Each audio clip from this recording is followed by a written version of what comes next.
Ladies and gentlemen, welcome back. 6th podcast. Not doing bad. What do you think, Chris? 6, we're still here. That's good going. Yeah. Surprised we haven't been booed off.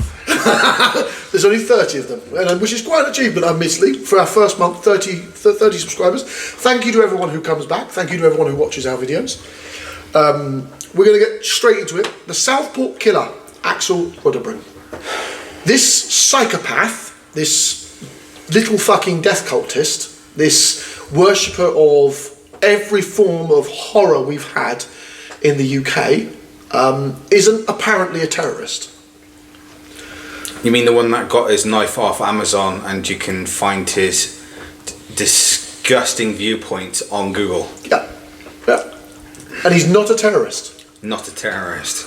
Why is it? Because only we Muslims are terrorists. Because fundamentally, everything he has done has terrorised that Taylor Swift dance thing. It's terrorised the general populace. It's in the paper multiple times. The man is, by any definition, a fucking terrorist. But yet, for some reason, no one in the press is prepared to call him a terrorist. Is it because of his skin colour? No, he's black. No, that's what I mean. Is it because of his skin colour? It can't be that. It can't be that. Look how many of my brothers and sisters in Islam who are wrongly accused of being called terrorists all the fucking time. There are more people that have been accused of terrorism and proven innocent than there are people that have actually been convicted terrorists in this country. There are so many levels of wrongness going on there. Yeah. 𝐼𝐸𝐬𝐫𝐞 is unquestionably a terrorist. We're not even holding an illusion here, yeah? The man terrorised innocent people, okay? Just because he doesn't fit to the norm of what we associate terrorism with, i.e. a certain religious faction, does not exclude the fact that he's a terrorist. And every terrorist who shares the religion with me is condemned by every religious leader inside the United Kingdom. Every Muslim leader in the UK who isn't being had stones thrown at them, because we're not counting the Hook horror. That motherfucker wasn't a leader. Everybody hated him. We're not talking about the people who are actually guilty of terrorism that claim they were leaders. We all rejected them. They've been rejected multiple times. But the fact that the Southport killer, 𝐼𝐸𝐬𝐫𝐞, is not called a terrorist is astounding, because everything he does carries the MO of terrorism. What shocks me is how easily he was able to get hold of the stuff he needed to actually. And download. And isn't he under 18?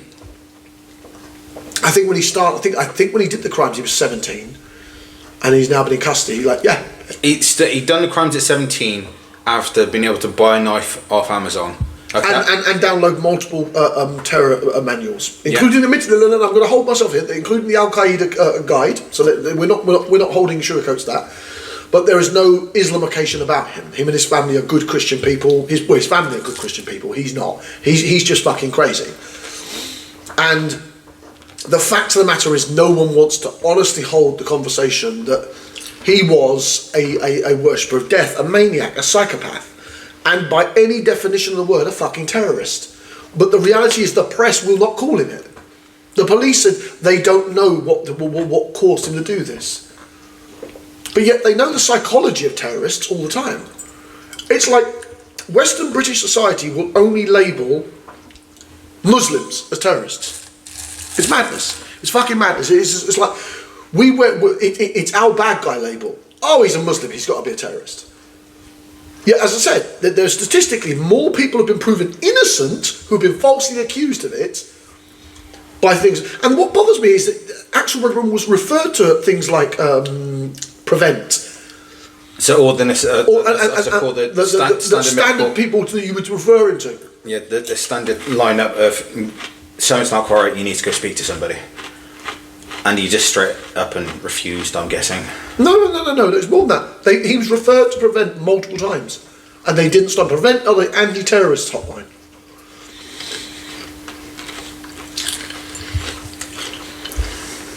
But because he wasn't Muslim, that's the only way you can explain it. Because what other reason is it?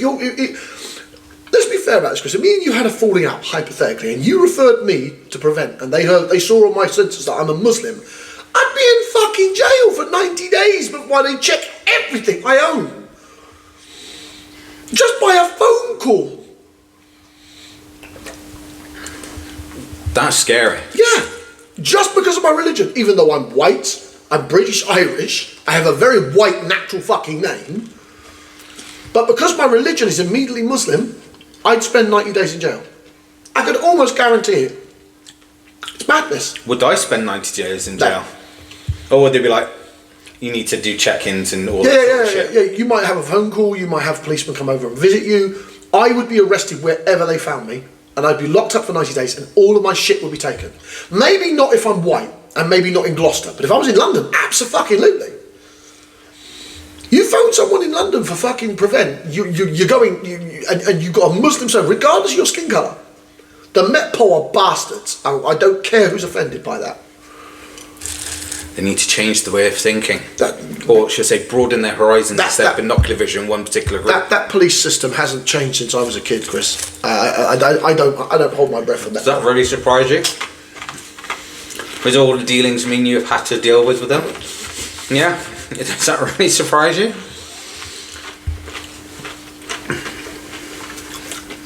The whole idea behind them really baffles me. In how that they can just continually operate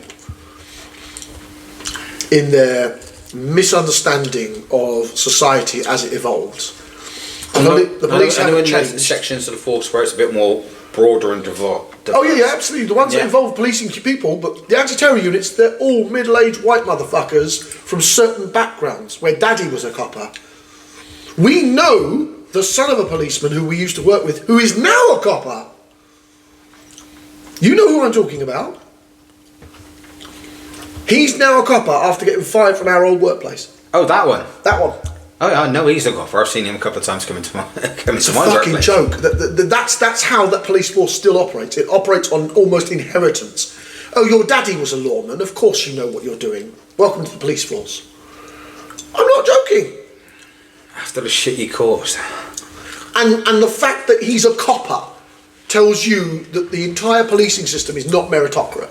There's nothing meritocrat about the police force. There's elements of it that are, but if you know the right people, you can get into the police. Not the right people, it's a walk-in. Fucking joke. Beyond joke. And it comes back to the point that people have said for years that the police force are institutionally racist, and in some copper federations, that's probably true. But I don't necessarily agree that's all the case. Because I've met some good, really good Gloucestershire police force, and I'm going to say that. I'm going to put a hand on it. And again in Norfolk, where I've broken down when I was been over by my sisters, the amazing coppers. Like, this is not a UK thing, but there is some unbelievable institutionalised fucking racism and incredible nepotism that is still existing in UK police. In small groups, yeah. And unfortunately, those small groups are from powerful positions in the police coming down, promoting the right kind of people. The ones they control, basically. Yeah, absolutely. And that should be worrying for anyone whatsoever. Assisted dying law. No. Your thoughts? Depends on the viewpoint you take, because there's several viewpoints on it. But I'm more a case of I'm for it on one condition and one condition only. If you've been terminally diagnosed and, as I call, within the last stretch, and it's just too painful for that person that's going through it, I see that more as an empathetic thing to stop the suffering and ease them into the next progression in life. I can understand it on that viewpoint. Yeah. But any other viewpoint, the Holy Quran speaks very, very clear that only God has the right to take and give life, and I fundamentally stand by that, because I think that no matter how much pain, you should make their life as easy as possible. Make the people who are in those levels of pain, those never-ending pain, comfortable. They should have access to any of the medication necessary to make that pain alleviate. It's already been proven that the people that mostly are in that state anyway get obviously the decent morphine, and because of the fact they have such a euphoric effect of the pain relief, they pass naturally anyway.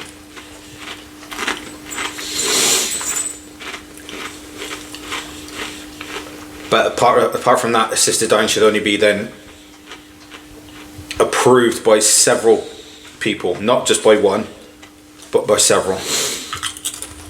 The fact that the law has been reviewed worries me because I don't look at the British government in a very positive light in any way, shape or form. And fundamentally I find that their reasoning behind assisted law is to save money. That approach is completely honestly wrong and disrespectful. No, of course it is. But I'm the cynic. I don't believe that the British government or the British Parliament is capable of taking any decision on humanitarian values. Because if they would, there'd be no way we'd be supporting Israel. I mean, your man and the dog, I mean, not just because I'm a Muslim or an Irishman, so let's put those categories. Anybody in the street today, from my generation downwards, does not support Israel.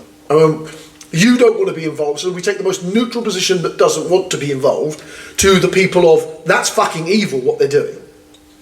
This should not be there. Yeah. And the problem being is we know Parliament is assisting in various forms, whether spy equipment, whether it's by weapons transfer, where it's talking about intelligence. Britain is aiding Israel in its war on innocent women and children. It's not our affair, so we should not be sticking our nose in it.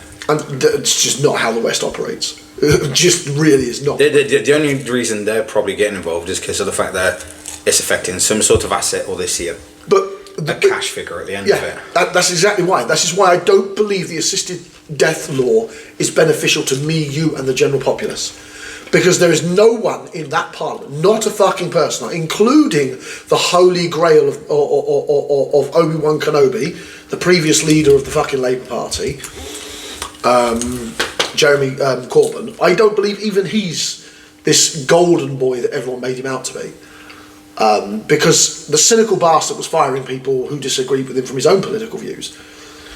He restructured, like he did what the current Labour Party leader had done before. The all-party leaders to some degree reshaped their party, but purges were going on in the Labour Party on both fronts. So I don't buy that Jeremy Corbyn's some angel either. And he's probably the best politician we've got in Parliament, the most humane politician when we're talking from a humane point of view.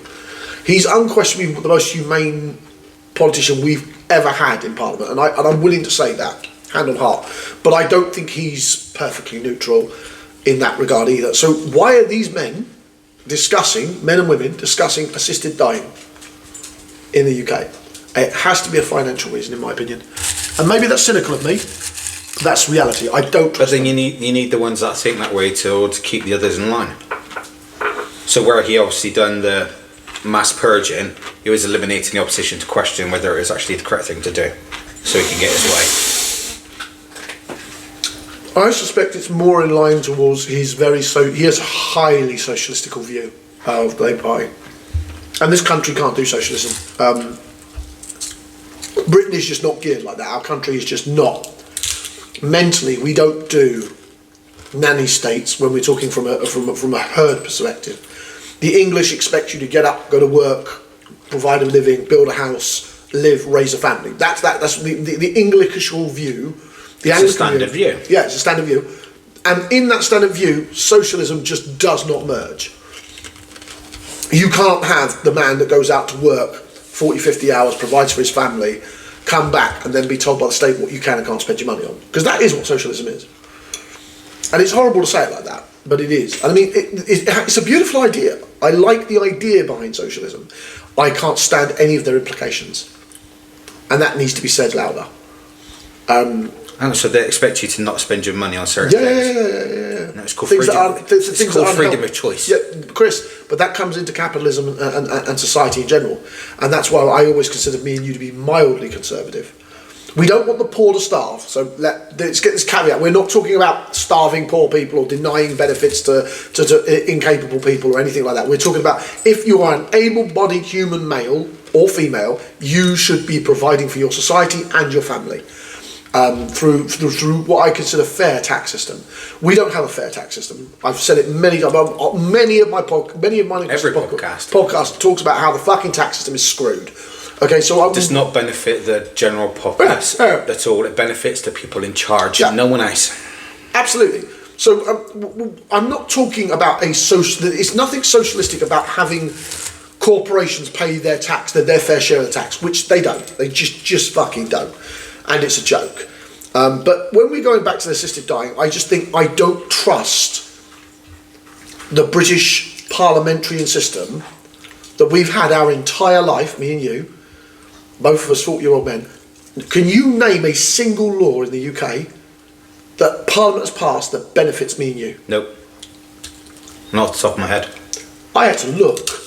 Do you know the only one I can think of? What? The only one I could think of that actually benefits me and you is the living wages that were fought backwards and forwards to prevent poverty levels. Even then, I still don't think that's enough. No, of course, absolutely. Absolutely. But what I'm saying is, with the burden of society on me and you involving the tax burden, that is the only real law I can think of that actually benefits me and you, the average person.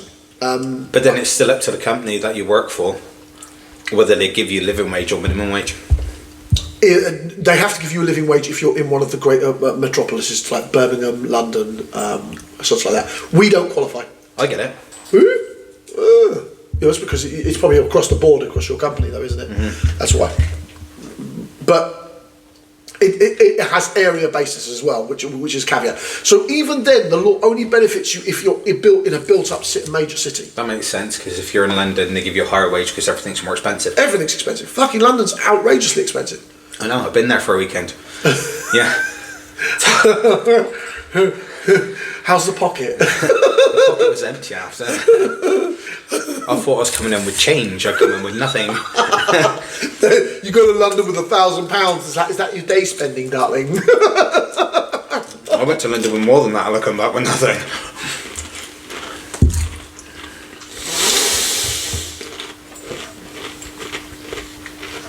I just think that the assisted dying bill is poorly vetted. I think society hasn't spoken enough about it.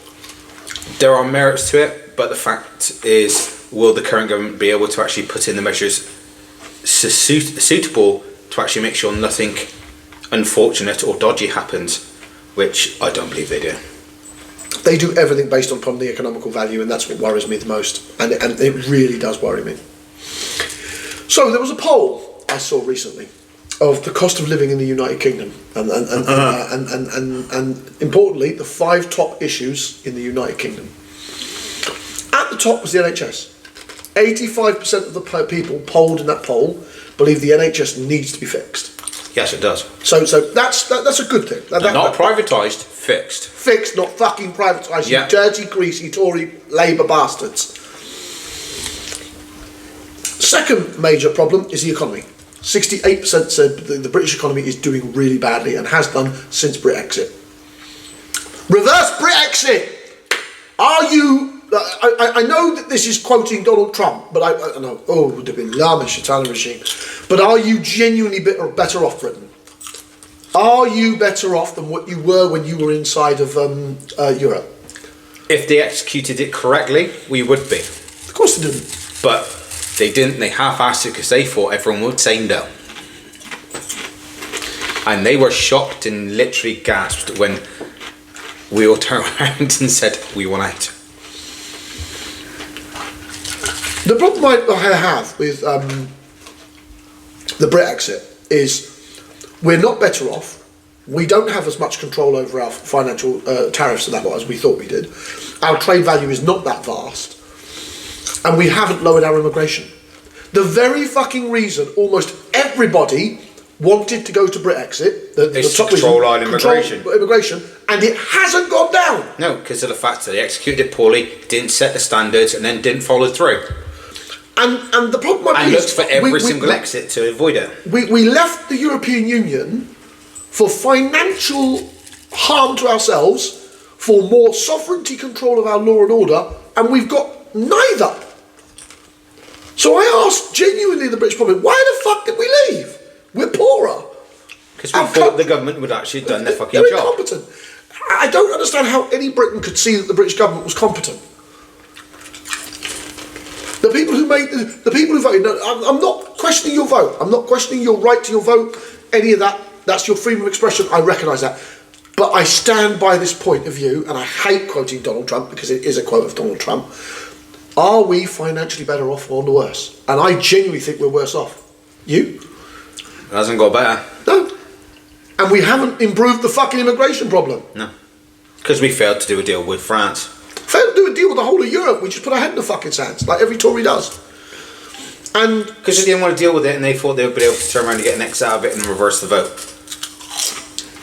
That's what they was hoping for. Fucking joke. Anyway, back to the poll. Next down from the economy, 68%. Ran off a tangent with Brexit. 60% housing crisis in the UK. The number three problem in the United Kingdom is housing. We have to build more houses. There's just no way around this. We need to now stop fucking around and seriously start putting down a couple of 100,000 houses everywhere. Fucking everywhere. You do realise you know what that'll do, don't you? I don't care about the lowering house price. We roof over people's heads, Chris. Yeah, I know. No, that's the reason why more aren't being built, is because of the fact they want to control the market and get more money. Because I know for a fact if we turn around and stuck at another 100,000 houses, the house value market will go. Which I'm not going to lie, I would prefer, because of the fact then I can get onto it. The housing market is not a problem. It's not. It ties into a lot of people's issues, and it ties into a lot of banking issues. But personally, I think the lack of housing is critical now, that we should say, fuck it, lower the market, take the hit, and put fucking roofs over the heads of Britons. People are still, 30-year-olds are still living with their parents. Jesus Christ. Here in the UK, 30-year-olds are living with their parents because they can't get on the property ladder. These aren't lazy fucking people. These are hard-working Britons who are doing full 40, 45-hour weeks. I know. I'm only just getting on the property ladder. No, we're 40-year-olds. We should be on the... I'm not. He's trying. I'm not. Like we said in our last podcast, middle class, he's still treading water. I'm fucking under it. I'm dying here. I'm trying to pull myself above it. Because I'm a stubborn bugger and won't give in. But the reality hasn't changed. That we just need more housing. I think we probably need 1 million new houses across the whole UK. From top to bottom, 1 million new fucking houses. I agree, but they also need to make sure they actually put them in the correct places. Yeah, the places where we need the housing crises. Around the big cities. Not just that, obviously the land they put it on as well, because of the fact, obviously... We got huge amounts of brown land. Do you know what brown land is? We're old waste industrials. Buildable land. We got huge amounts of fucking brown land. Because all I see at the moment is obviously them building it on Greenland instead of brown land. Because the place I was looking at is on the edge of Greenland, and it's a high flooded area. We shouldn't be building on floodplains. No. We need to knock down the remaining failed factory systems we've got here in the UK. We have got them. Yeah, the abandoned factories. The abandoned factories. Level a lot of them. Build a couple of fucking super skyscraper masonettes on it. You know, ones where you can have like 600 flats in one fucking block. And you put 5, 6, 7 of those down, mate. And that'll do the young millennials. You know, the 20 or 30-year-olds who just want a proper flat where them and their girlfriend can have a couple of *𝐟𝐨𝐫𝐞𝐿 kind of parties. Just their own place. Yeah. Their own place to do what they want and not have the parents breathing down their neck. The next all the fucking time. And housing is a critical problem here in the UK. Fucking acute, I would probably say. Crime. 57%. Crime is by far one of the fastest growing more important than immigration. You know, immigration isn't in that top 5. Yeah. The one thing they were saying that actually needs to improve isn't on the top 5 concerns for us. Isn't even on the top 5 concerns as a poll held by, I think it was 20,000 Britons, around the entire United Kingdom. Immigration was number 8. So that's pretty far down the list, to be quite honest. 44%. Yeah. Immigration. Crime, British crime is one of the top ones, 57. Now the ethno-nationalists say, well, the crime's tied in with all the immigrants. No, it's not.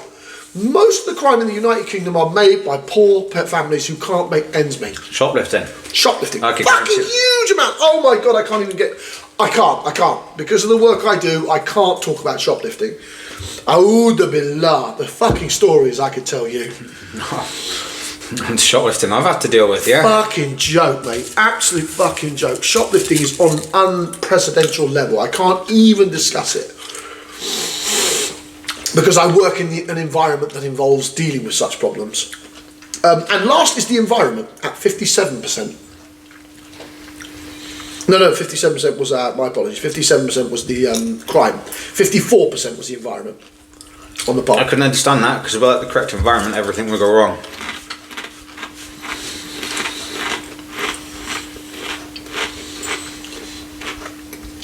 It's madness.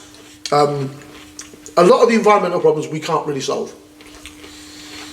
Because our island's output as a semi-industrialised service nation... We may not be able to solve, but we can control. No. Britain lost that control decades ago, mate. Doesn't mean they can't get it back. With some effort, doesn't mean you can't get it back. The only way Britain would be able to affect global discussions on environmentalism is you'd have to threaten the banks. And no one has successfully pulled that off. Threaten the banks or what? With mass regulation for doing business with polluting companies. So we say to Lloyds, you'll be hit with £250 million if we find you've done business with, let's say, one of Gazprom. Let's take the Russian example. Or you're doing business... Well, I know they're not doing business with Gazprom, but you know what I'm saying? And I know I'm not accusing Lloyds of anything. I'm just saying I'm giving an example.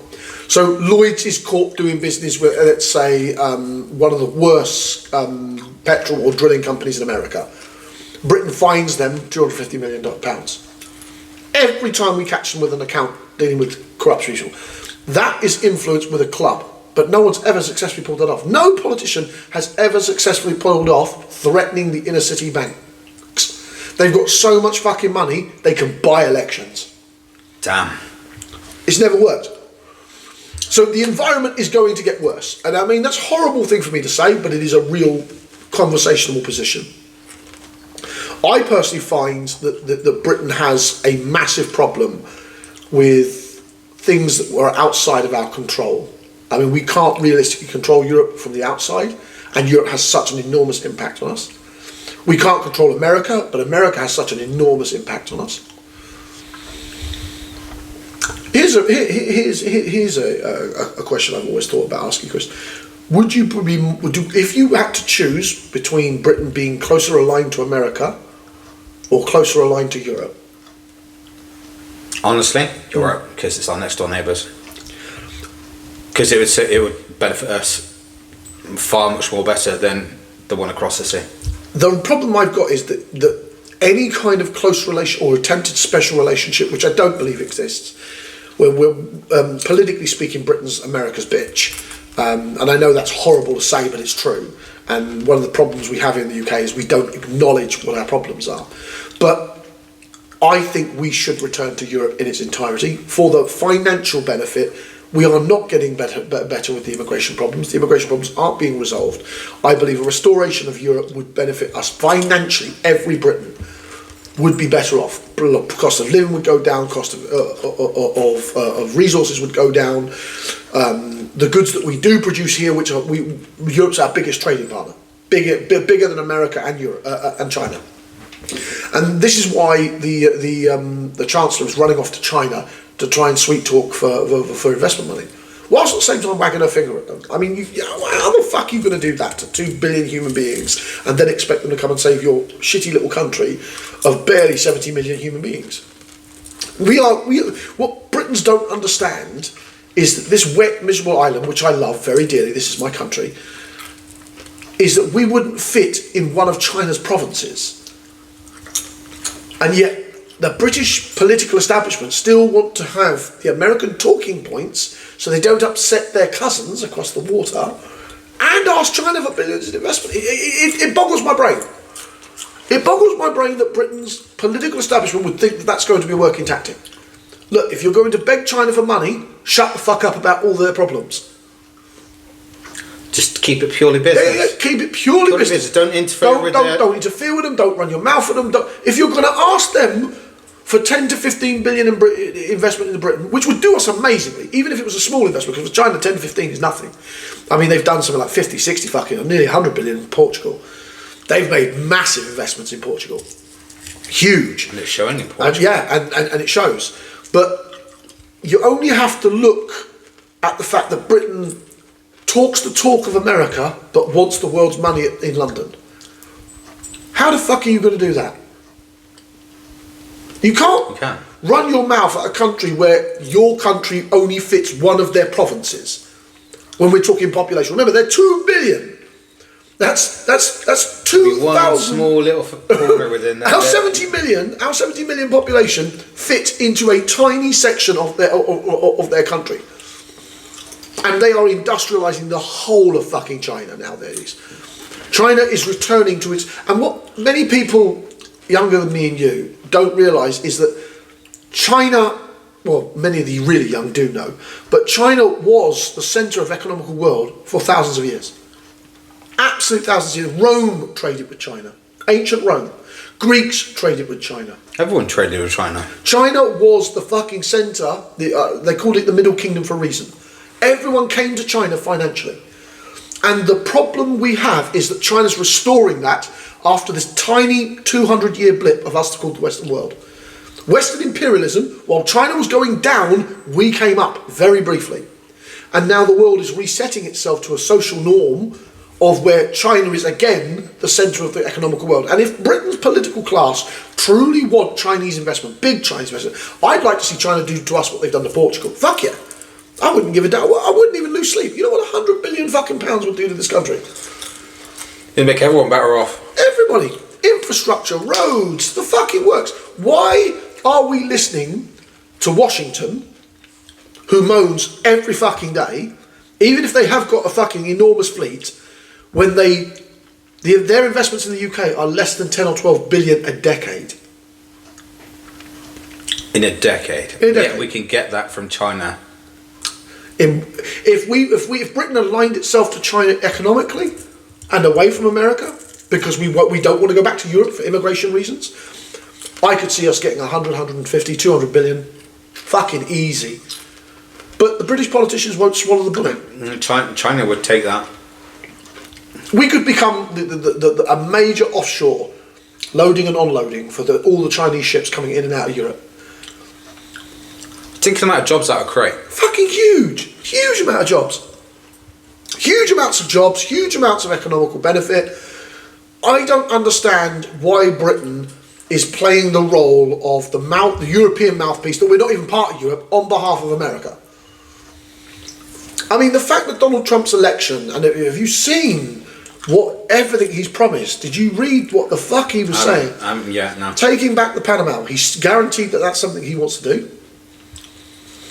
He's deployed the army to the fucking borders in to Mexico. Okay, that's an internal matter. Let the Americans deal with their own. That's the least problem I have with what he's doing. Yeah. He's trying. That part is trying to strengthen his own country, which I don't understand. Well, which, you know, as a British patriot, I can kind of get that. I can get the fact that he's parked the army on the border, refusing to send the fucking goddamn people back. And I'm sure there's a couple of British generals that are thinking that's not a bad thing. We could do that to the fucking channel. And just man the fucking coastline with the military ejecting fucking the boats and basically putting them back. You don't need to send these people to Rwanda. You need to send them back to France. France will get the fucking message and start policing its border better. And I know that's a harsh reality when it comes to it. But anyway, the election of Donald Trump, Jesus Christ, the things that he was saying, the things he was promising, it was beyond bombastic. His political rhetoric will lower democratic principles. There is going to be an erosion of democratic principles in America, and I have a fear that will have a chilling effect across the rest of Europe and us. Me and you being able to do this podcast could be threatened by what the president is doing right now, because questioning any political ruler should be cornerstone of Western democracy. Right? Mm-hmm. Rishi Sunak was fucking useless. Keir Starmer is a twit who couldn't run his way out of a paper bag, and Donald Trump is fucking dangerously dictatorial. And I am free to say that. I'm also free to tell you that the Chinese leader is not a great man, okay? He does commit humanitarian problems. But if we want to do business with the man, mind our own fucking business of what he's doing in his own country. That isn't asking much. The Portuguese did just that. You don't hear them running their mouth off at China when hundreds of billions of fucking Chinese coin is running into their country. To strengthen themselves by using the finance. And all you need to do is available. Keep that quiet, mind your own business. And I think that that's something that people don't tend to realise has a powerful impact. The West has been wagging its finger at the rest of the world for too long, and we are not the power we used to be. We haven't been since we were kids. Since me and you we were teenagers. No, let's take an example of that. Talk about British power. The British fleet is a fucking hollow of itself. It's not what it used to be now. We're still using aging destroyers. Our frigates are fucking falling apart. Our submarine fleet, half of it's in harbour. One of our biggest deterrents, our nuclear-powered submarine fleets that makes us a nuclear power on paper, half of them are in the fucking harbour. Why are they in the harbour? For repairs, because they're so old. Needs some major investment. We ain't got the money. We can't even deal with our own infrastructure, Chris. How the fuck are we investing in our military? Could you imagine Keir Starmer standing up and saying he's going to put £250 billion in the British military today in Parliament? I'll be asking him what whose pocket are you sticking your hand in? Where are we getting the 200? Because that's what I think. Jane Jameson said that the Britain needs about a $312 billion fucking overhaul militarily to remain in the top 5 European military powers. Poland is catching us, and the Polish military is on fucking fire. Jesus Christ, they bought everything from America. Fucking super jets, tanks, the new laser tanks is the most innovative thing Britain's done in 40 years. Our new laser tanks. And they're incredibly cheap to run, which is a good thing. But you have to sit there and wonder, we were once one of the greatest naval powers. Our navy was our wooden wall at one point. We didn't need a fucking army. Now, and I completely agree with that. We don't need an army. Britain needs just enough of an army to keep the peace here at Britain, but that's generally it. We don't need to be doing. We can send our commandos, our specialists, to help the Americans fulfill objectives and then pull back to the large American army. We can do that, relatively speaking, when we're talking from a NATO position. But we need a navy. We're a fucking island nation. Our navy is falling apart. I also would say that we probably need an air force as well.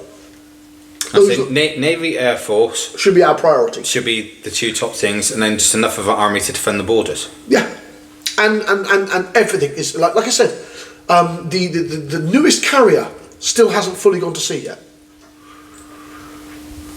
The newest fucking carrier we've built, we've only got one now. One major carrier hasn't fucking gone to sea properly. We've only got one. Why haven't we got 6? No, Britain has not got that kind of money. We do not have the kind of money to have 6 carriers. I believe we had a couple of through-deck cruisers when we were younger. They've been retired. We've got helicopter carriers. They're retired. No, I think Britain has one working carrier. I will just quick look it up. Should at least have 2, 3. British Navy Forces 2024. The Royal Navy engaged with areas January 24. The UK and US conducted strikes on the Houthis. No, I said the Royal Navy's strength. The Royal Navy's strength. Yeah, we only have a dozen destroyers. We on paper we do have a good submarine fleet. Yeah. On paper, most of it's in the fucking dry dock. Because they're so old, we're paying for maintenance all the time. All the time. Scrap it, sell it for parts, and then build. No one's going to buy parts for these subs, mate. Most of these subs were built when me and you were teenagers. Scrap it, you to reuse what you can, and then our Trident nuclear system is fucking ancient, Chris. Absolutely fucking ancient. The British Navy is unfortunately doing really fucking badly. We only have we have multiple different groups of destroyers and frigates. We don't have any real missile cruisers anymore. We've offloaded that to our submarines. Half our fucking submarines are always in the fucking pens for maintenance, just for basic maintenance. They can't run long without maintenance. And it's a telling point when an ageing power has extreme difficulty. I mean, we got astute classes of frigates. We've got 2 of them. We've got dreadnought classes of frigates there to be concluded. Most of them are expected in the early 2030s. The astute class frigates are generally no, my apologies. Those are fleet submarines. They're not destroyers. They're not expected until they're delayed. They're delayed to 2030. They were supposed to come out this year. Oh my! Delayed till 2030. Ballistic. How long does it take for them to build that? I know. The dreadnought class, which is another form of submarine, the King George, the King George IV, that's not to be finished till 2030. Our multi-mission frigates are not expected until 2028. Our Type 31 frigates, our general purpose frigates, aren't out till 2030. The Royal Fleet auxiliary ships, to be concluded, they haven't even started building them. Of our destroyers and frigates, we have only 20 of them left that are in operable service. So the submarines we need to replace our current Tridents, none of them will be out until 2030. And the first of the dreadnought class nuclear submarines, the King George, is expected early 2030, they said. And the shit we've still got, Chris, is dated from when we were teenagers. Some of the later Tridents were 90s. Oh my! It's madness. We are stretching our asses thin here. Most of our fleet isn't productively out until 2030, by the sounds of it. 2030s, and that's terrifying. And we only have 1 carrier at this point. 1 fucking carrier. Just terrifying examples of how long does it take to build, obviously, those types of ships? I'm assuming a while. Those dreadnoughts were started to be laid or planned in 2005. And we've still not got them. No. See, the 3 other dreadnoughts dreadnought class submarines we're supposed to be building. Yeah. They aren't even declared. There's no data on them. It's to be concluded. We're supposed to have 4 of them to replace the aging our aging submarine fleet. Which, in paper, a submarine fleet does work for an island. You know, you have 8 to 12 submarines, they're all nuclear, you fuck around, you will find out. That's why we can't be attacked. But in practice, half of them are in the dry dock. How the fuck are you holding a nuclear deterrent when half the ships are in dry dock? If they're in the dry dock and the enemy knows where they are, they can literally just turn around, bomb it, wipe out half our submarine fleet, and they go, we should now be able to do it with not as many casualties. To be fair, though, I'm pretty sure we don't know what Britain's nuclear stockpile is. Yeah. But the best guessed scientists, the military scientists have said around 200 nuclear ballistic missiles. So even if half of those submarines are out at sea, that's 100 nukes, that can kill any country. You don't need more than 100. You don't need Russia and America's number to kill a country. You don't. Strategically well-placed nukes, you could probably do it in under 10. Yeah. The modern British, and from what I can glean from this, the British modern nuclear and America's nuclear weapons are quite similar. I think that's a reason why America has some say-so in how we use or deploy our nuclear devices, which that I don't like either. We're not free to make our own decisions on our nuclear stockpile. No, then we need to make the adjustments so they don't have a say. How the fuck do you do that? Much of the technology of our nuclear weaponry, as far as I'm led to believe, and I might be wrong, forgive me for those in the comment section who might disapprove of that, but the nuclear stockpile of Britain is closely tied to America. We can't disattach ourselves from America. That's an unfortunate reality. We can't. So if we want Chinese investment, we need to shut our fucking mouth and stop bigging up America by making all these horrible questions so the American senators don't like us. They're not investing in Britain. The only way I can see it is doing... Stay militarily tied to our cousins, because we have to be.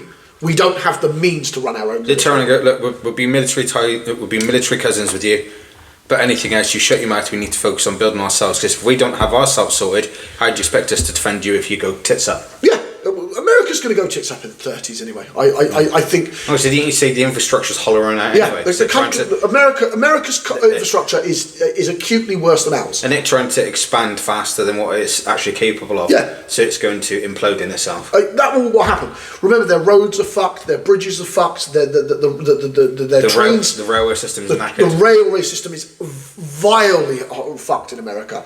Like, on another level of brokenness when it comes towards their train systems. Like most of those trains are 1950s, 1960s. The fuck I swear we got lower trains than that. Of course they do. No one's got anything close to Japan because Japan is so super fucking advanced. I would say that their grav trains can get to one side of the country to the other in under an hour. I was going to say they're the example of what you can achieve. That's the example of trains. That's the example of what you can achieve. Vienna. If you've ever been to Austria, their trains are amazing. I've got to say this about the Viennans. The Austrians. Austrian trains run on time, they are clean, they are fucking fast, incredible. Their entire underground network, like fucking bullet. I have never. So they're almost on par with. No. No one's on par with the Japanese. All right, they're the closest one to it. Of Europeans, they're the closest ones the closest I know one to it. But the Vienna travel system, the public service network, is amazing, absolutely amazing. It's one of those kind of public systems that I think that Britain should emulate as a stopping gap to get to the Japanese system, which I don't know how much that costs them. That must be horrifically expensive. So basically, we need to match them. Match the Viennans in order to then start potentially working looking to the Japanese. Heading towards the Japanese standard. Yeah. So I believe you wanted to say something about a Mr. Tate. Mr. Andrew Tate on our podcast again discussed. Go on. I find it rather interesting that he's thinking of running for political power. Look, and making such, I might say, such very bold claims. Absolutely. Yeah. I love the claims. Yeah. Let me bring some reality, since this is, relatively speaking, a British podcast, British political podcast. Andrew Tate, you only have to look at Nigel Farage's party and realise how incredibly difficult it has been for a racist, bigoted, closet nationalist like Nigel Farage and his party to even accumulate 3 or 4 MP seats. This country is not designed for new beginning parties. The Liberal Democrats are 150 years old. The Tories are the oldest party in the country. I think the Labour Party is at least 90 years old. This is not something easily done. You're breaking into any country, politically speaking, is extremely difficult because of the way that the nation is designed. The first past the post system is horrifically broken. We do need rid of it as a political system. It needs to be dropped in the bin. I like the idea of what I've been hearing in universities involving a digital democracy, where you have it engrammed you. I don't know how the idea was basically you had thumb connections that allowed you to register online, and you could make decisions as the citizenship on what your MPs are doing. You know, like what they're doing. You can recall them. You can look at alerts. That I like the sound of the fact that you have control over your politicians. That's because then they won't do something that irritates you, the electorate. Yeah, that's what needs to happen. We need to have more sane control. They consider it a university pipe dream. But I think with the upgrade of technology, that's entirely possible. In this society, in the Britain we have, since we're talking about Andrew Tate and his desire to become Prime Minister, I don't believe, even with all of his money, his power and influence, that he would make a fucking dent on this system. Because that's how incredibly...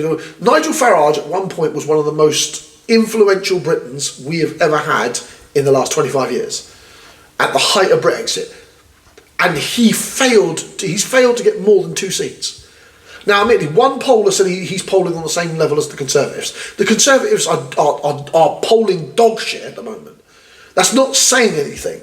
Saying that Nigel Farage is polling with the Conservatives is nothing. We have 14 years of Conservatism. Everyone fucking hates them right now, even though Keir Starmer's useless. Keir Starmer is completely useless. He's still preferred to the fucking Conservatives. There's no way you can look that many. You can't look that in the face.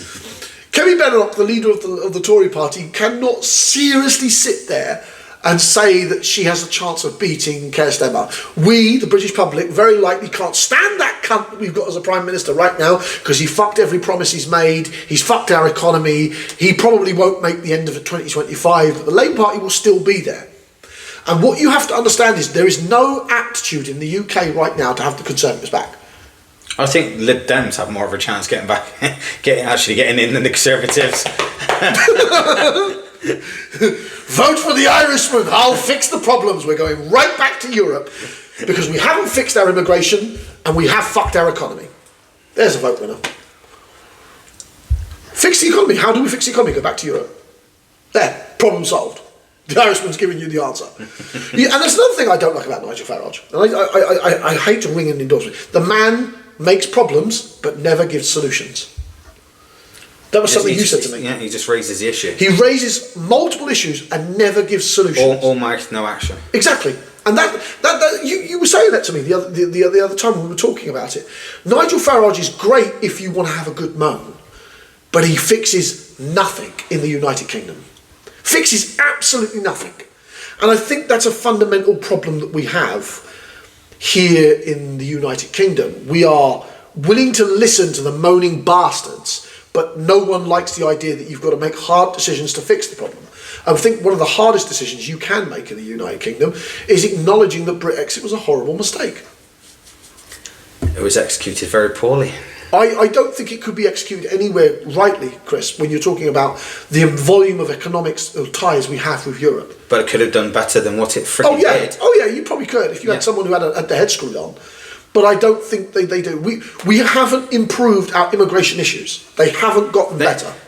If I was in that seat of power and people said Brexit, the one thing we want to fix the immigration issue, I would have been negotiating across the entire Europe going, we are leaving, but we need to make sure that I fulfill my people's wishes, which is immigration, which means tighter border controls, not only with me, but with you and everyone else. So it fixes that issue, not just for me, but also for you. That would have been my number one objective. Migration problems, right, let's fix that straight across the board. So even if when we did leave Brexit, even if obviously financially we were struggling, we still struggled. Yeah, struggled. We would have solved the one major political question everyone in Britain wanted. But we would have sorted the immigration, which everyone would be like, okay, we may struggle a bit financially, but migration is under control and we don't have an issue with it. But we still do. But we didn't do it correctly. The economics of our country right now is prolifically bad, to the point where we are sat here looking at how the fuck are we in the situation where we left Europe to solve the migration. That's realistically why we left Europe. We're poorer for it and we haven't solved the fucking migration. And I'm like, that's baffling. That's baffling. Let's go back to Europe. If we've got this problem, let's go back to let's fix our economy at least. Which the imbecile in charge of our country currently, one Keir motherfucking Starmer, I don't care if he doesn't like me swearing about him, betrayed every promise he made coming into power to fix the economy, and he hasn't. Fix the economy, Keir, you'll stay in power. How do you fix the economy? Go back to Europe. See, the Irishman and the Englishman have already given you answers. Last thing I want to talk about, masculinity. What does it mean, and does it really matter? Oh, that's an interesting one, isn't it? Come on. Masculinity does play a very key role in every aspect of life. I'm sorry.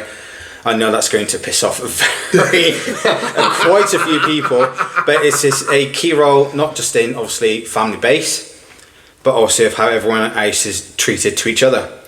Because the fact also you have the base at home, the fact that the masculinity / the male, not saying should lead to the entire family, but has a key voice saying that we should go this way and discuss it, obviously, with your partner. This ties into another product that we will do next podcast, which is Fatherless Britain. How bad is it, and does it really matter? That'll be next time.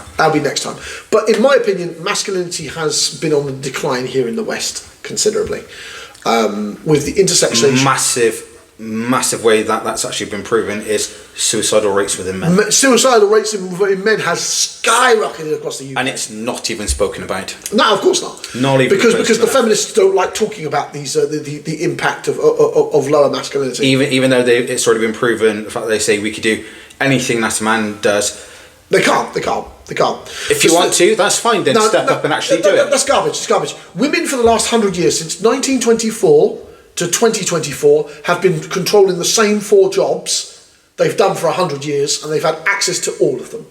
They've always had access to all of them, but no. Which I'd say the 1950s they started getting. Well, I should say more into, as I call the modern age of Britain.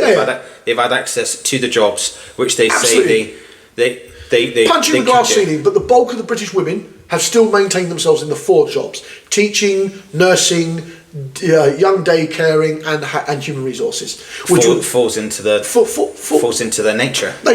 And the women have been conducting themselves, and also in retail as well. So that's probably number 5, or is that 4.5? If I remember correctly from the previous. It does span into retail. Depends on retail, area retail. HR and retail. Yeah. So the reality is, women are still holding the majority of their workload in the same industries that they have always done for the last 100 years. I've seen some branch out and try it, but it's not try the bits. But men are still the biggest people who build the infrastructure of our country. I was going to say, infrastructure was made. Roads are done by men. Power lines are done by men. All the fucking oil rig jobs up and down the North Sea done by British men. Entire infrastructure of the modern world has been built and is still currently maintained by men. Yeah, because it's a brutal reality when you sit here and you acknowledge the fact that masculinity is declining, suicide is increasing, society is badly damaged, and they keep tarnishing masculinity, saying it's toxic. There's no such thing as toxic masculinity.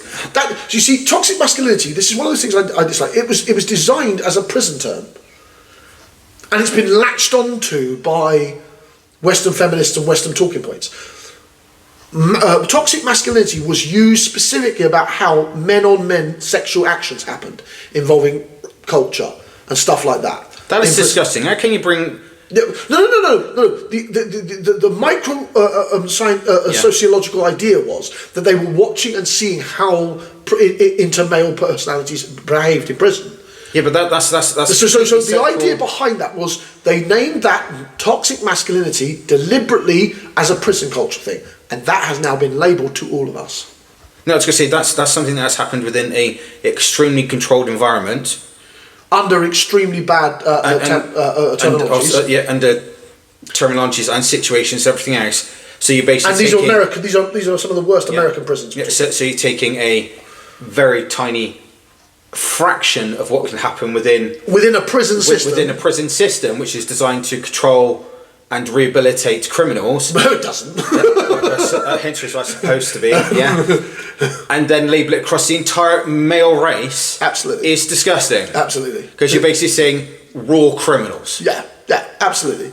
But remember, and another one of those things that really irritates me, blame all men until it's no men. You know, that cultural kind of point. Like, all men are rapists until no men is a rapist. Do you have any idea the stigma over that very subject it is? Men do not discuss that topic with other men, because it's one of the few things in Western society that will get you battered. I don't think feminist women realise how this is. Men do not discuss these topics with each other. You get labelled with that, game over. Yeah, you're fucked. You're beyond fucked. Men who are labelled as one of those type of crimes can't go home. They can't speak to their brothers or their dad. They are ostracised from. This is why suicide comes into place when women claim that all men are rapists. This is absurd. In an upending. That is such an evil because men do horrible things to other men when we have a perception. So if I was to, I have background when it comes to this kind of subject, and I can't talk fully online about why, but I have been very, very male testosteronically behaved around people that have engaged in those type of events. And because of that, that is not something anyone should ever discuss around me. Ever. Like, oh yeah, I bent her over, she was on Hypnol. I'm going to jail. I'm going to fuck that bloke up.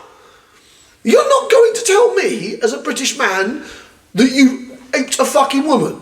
And if you're not going to tell me, who's one of your lads, you're not going to tell anyone. No. And because of that stigmatically is so fucking profound that to claim that all men are rapists until no men are rapists is a mind-boggling fucking statement in Western lived society. Because it's literally, if a man was to discuss that with a man would never admit he's a rapist. If a man was to openly admit that to any of his social circle, even his closest, oldest friends would batter him. Literally, all the males in his group would be like, "What the fuck's wrong with you?" Yeah. And literally, it'd just be a case at best, his mates would all abandon him, so he'd lose all of his social circle. No, I know most people turn and go, "Oh, we're going out for a drink, yeah," and then go to a nice, quiet, isolated pub where it's just them, the fucking and shit you would not see him again, and they'd be like, "Oh, he just moved away." Seriously, I don't think people understand the consequences that comes from these kind of conversations, and this is why. And I understand the reason behind women saying all men until there's no men, but that very statement with the stigmata that comes with you're a convicted, or even that you were to admit to your friends that you are a rape. Jesus fucking Christ.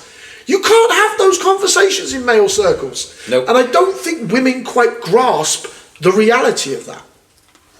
And it's even worse when they do false accusations. False allegations. Oh, would be low. We're not even going to get onto that one today. I do have something I want to leave this podcast with. I'd like to thank every single one of my Instagram trolls that have been posting on my Instagram page recently. You've done my algorithm so incredibly well. I'd like to personally thank you from the bottom of my heart, you troglodytious, dirty, racist, ethno-nationalist cunts can all kiss my ass. And I can guarantee you that this clip is coming onto my Instagram very, very soon. I'd like to genuinely, from the bottom of my heart, thank you for all of your ravings about me being a Muslim and wanting to tackle in a humane way our immigration problems. Because I believe in a humane way of solving these problems. So you ethno-nationalists are all upset. As always, I'm Sean, or John, or Yahya, depending on who the fuck you're asking, and he's Chris. Assalamu alaikum wa rahmatullahi wa barakatuh.